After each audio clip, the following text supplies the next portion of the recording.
Кененбай үңгіріне келіп жатырмыз. Бұйыртса Құрманғазының белгісіне жақын жерде, Құрманғаздан тұр 1 километр жерде Құрманғаз.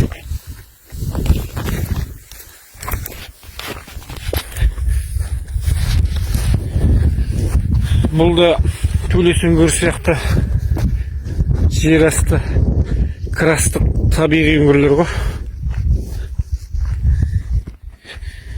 Ана 1830 жылдары мекен Ауырбах деген үңгір зерттеушісі орыстың өзінің ақпараттарын келтіріп, Кененбай деген осы маңдағы малшының атымен аталғандығы жөнінде жергілікті халықтар бұны мешіт ретінде пайдаланған деген сияқты ақпараттарын береді өзінің.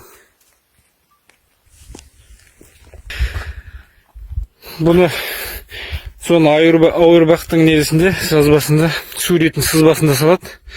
Сонда ана жерде, осындай үңгір, ана жерде бір қалпақ келген бір адам, мынау неге бағытталып қарап тұрған суретін бірге үңгірге сызбаға енгізген екен. Сол 19 ғасырда салынған сурет қой, сызба.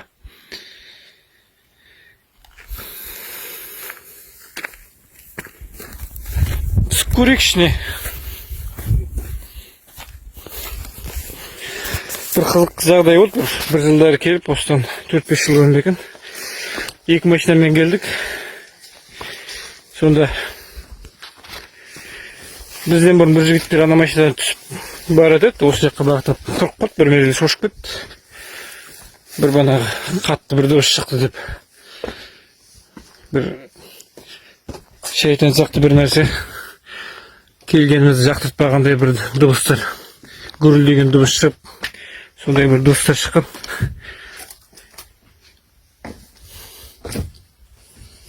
Іші кең екен. Қандай жерлер құлаған.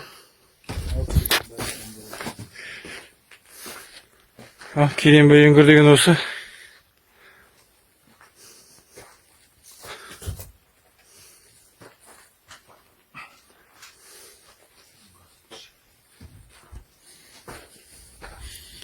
Шекен екен, мына жерлер опырылған екен. Жарық қосылған екен.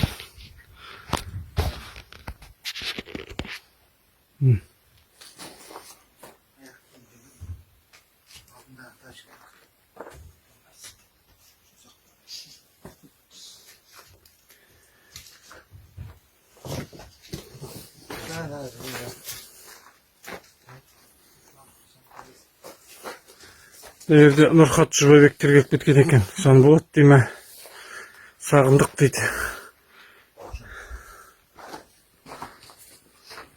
Мұны бана сызбасында фотода осы жерде тұрады, мына бағытқа қарап.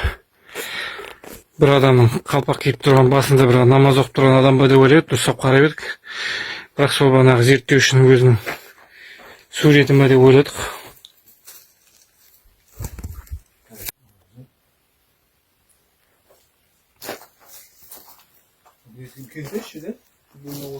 Үлкен, ана Төлес үңгіріне қарағанда үлкен екен. Ше.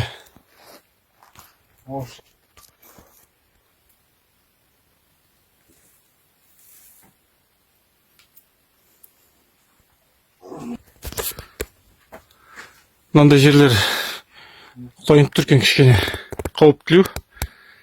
Келетін адамдар болса, сақ болған жақсы.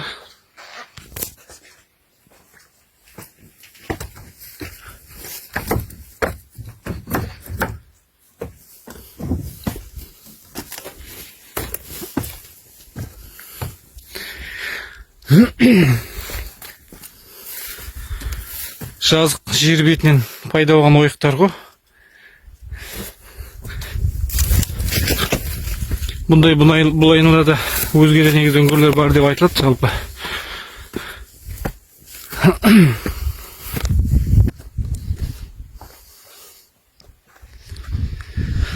Беті жазық. Сол ойдан пайда болған.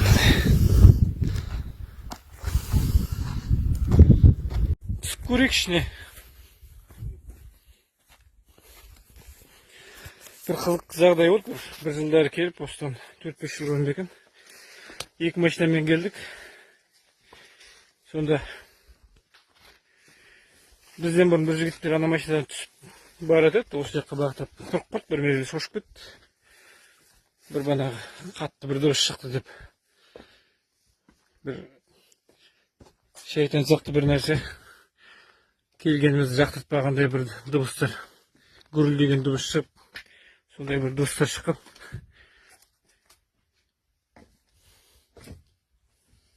Шекең екен. Қандай жерлер құлаған. Келен бе үңгір деген осы.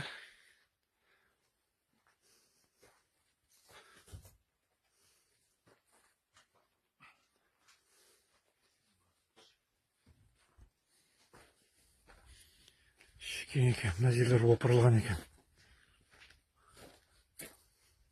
Жарық қосылған екен.